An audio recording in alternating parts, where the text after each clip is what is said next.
Hi friends, welcome to Happy Nursing. I am Ila and today we will discuss about existentialism. In my previous videos, I have discussed about perennialism and essentialism. So existentialism is yet another modern philosophy. Today's video is a bigger one, so I have divided it into two parts as I have said before so that you don't get bored. Today we will be discussing the principles of existentialism, aims of education under existentialism, and the concept of teacher and concept of student. And the remaining parts we will again discuss in the next video. So friends, this is a new channel, so I really need your support to keep this going. So if you find my video useful, then please like and share my videos and subscribe my channel. Okay, so let's see what existentialism is. Existentialism is a philosophy which is based on the existence of human beings and how they exist in the world. It includes the understanding of why we are born, that is why we exist in the world, and what is the aim of our life. It supports any type of education which helps the human beings to make satisfactory choices, the choices which will help them to live an authentic or genuine life.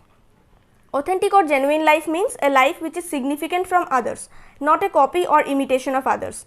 For example, often we may say, he is doing MBA, I also have to do MBA, but maybe I don't have the potential in me, maybe I have the potential of something else, maybe I am not even cut out for any structured academic life, so I have to identify that first and then move forward. It emphasizes on a liberal education system which will help the individual to ask questions like who am I, why do I exist, where am I going with my life, etc. By asking these questions to himself, man will become free from anonymity. That means he will not be anonymous anymore. He will stand out in the world with his own values. Existentialism makes a man conscious of his own individuality. When he has a self-identity or individuality, he can connect his real life with his values. For example, our freedom fighters, each one of them. You can take the example of anyone, say Subhash Chandra Bose. He recognized his individuality. He realized that he is born to fight for the freedom of his country, and that's what makes him different from others. Not only that, it gave him his identity. It made him Netaji. Next we have aims and objectives of education according to existentialism. Each individual has a specific interest. Some may like poetry, some may like music, some may like literature. Existentialism aims at helping the students identify their own interest and work according to that. It aims at self-realization of the students, through which they can understand their own character or personality. That will help them to grow towards self-fulfillment. For example, which I used in the beginning, when we find out our own abilities and work according to that, that helps us to reach our aim in life. And when we reach our aim in life, when we understand our purpose in life, we achieve a sense of self-fulfillment. Existentialism aims at developing a sense of responsibility in students. It aims at preparing the students to face the tragedies of life. We all face some disasters in life. We all have our own crisis. It may be due to loss of a loved one, marital conflict, death, it may be anything. Existentialism prepares the child to face the disastrous situations of life. It helps an individual to find his true purpose of life. This I have already explained earlier. It prepares the child for social adjustment. Friends, if you have seen my video on Introduction to Education, you must be knowing that social adjustment is very important for us to live in this world. I have explained that there. Through existentialist education system, when we go through our journey of life, discovering our own purpose in life, we also learn how to adjust with the outside world. It aims at cultivating the decision-making power in students, so that they can understand what is good and what is bad for them and make proper choice in their field of life.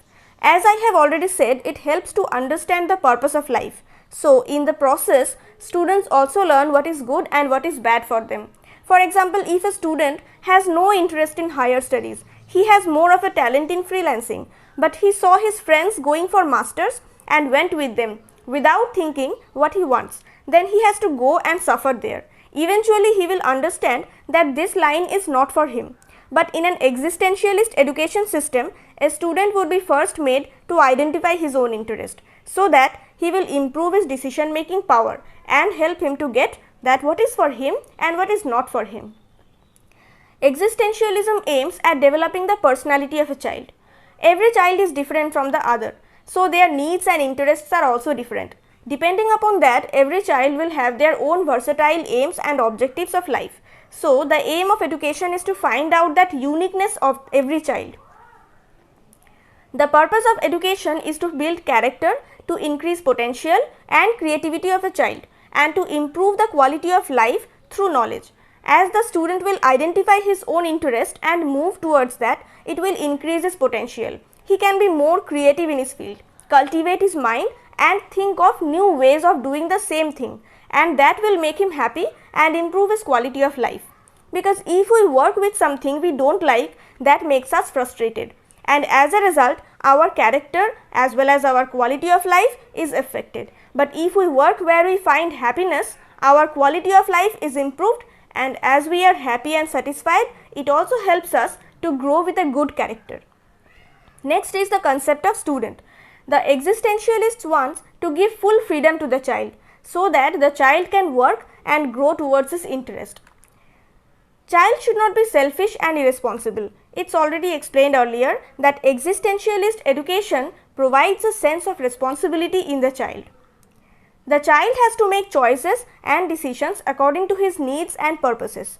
It's already been explained that existentialism helps each child to understand his own needs. So, once he understands his own needs, he can make his own decisions. Child should be relieved from competition, forced discipline and fear of failure. He should learn through self-evaluation. That way, child will grow freely without any fear. He should also be kept free from any name calling or labeling with adjectives like lazy or slow learner. Primary focus should be on the child, not on the subjects. Whatever the child is learning should make him happy. If not, he should be free to choose his own subject matter. Next is the concept of teacher. Task of teacher is to awake the student's responsibility. We have already studied that existentialism helps students to identify their purpose in life. So, in that process, students are also made to realize their responsibilities and duties. For example, the example regarding Netaji Subhash Chandra Bose, when he realized his purpose in life is to free his country, he also realized what are his responsibilities towards the country in order to achieve freedom. Teachers should recognize the students' potential and guide them in the desired direction. As already said before, existentialism focuses on students' interest. So, it's the teacher's responsibility to find out a particular student's potential. Then only the student will be able to point out his aim and understand the reason for his existence, which is the ultimate goal of existentialism. Teacher should help the student to achieve originality and authenticity. When do we call something authentic? When it's original, not a copy or duplicate.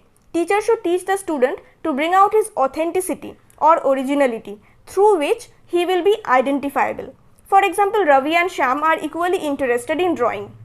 But Ravi excels in portraits and Shyam in abstract painting. But Shyam likes to observe portraits in museum.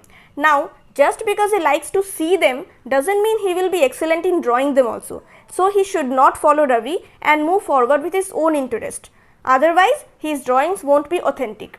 The teacher's responsibility is to assist in realizing that. Teachers encourage students to work hard and make the best out of life and accept death as something certain. As it suggests from the name, existentialism helps students to understand why they exist. So, the teacher's job is to help the student in realizing the same, that is their purpose in life, which we are saying again and again. Once the student identifies his purpose, he has to work hard to fulfill that. And once his purpose is served, he will realize that he has made the best use of his lifetime. After that, when death comes, he will be able to accept that as he has already fulfilled his purpose.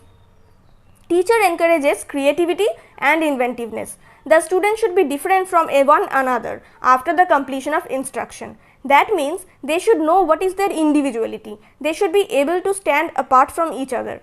The students will do the same thing but in their own varying ways. They will apply their knowledge in ways differing from others, and that will result in them approaching in unique paths of their unique aims. The teacher's role is to help students identify their own essence by providing them with various options from where they may choose their own preferred way. The teacher should allow others to evaluate her. Having an openness to others' evaluations helps him or her to come to an understanding of self and others. For example, if a parent or a teacher evaluates another teacher, Suppose he or she may say, you should modify your teaching technique. It's a bit of more harsh for the students. Then it gives the teacher a chance for improving his work. He should take the criticism positively and work according to that. The teacher must have a positive relationship between himself and his student. He should avoid name calling like lazy or slow learner for students. That may lead to students thinking of themselves in the same way, and if that happens, it will discourage the students for life. So that was all for today. We have discussed about the aims of education according to existentialism and the concept of teacher and student. Now we are remaining with the curriculum, teaching methods and conflictions and limitations. So we will discuss those in our next video. If you like this video, then please like and share this video and subscribe my channel. Thank you for watching.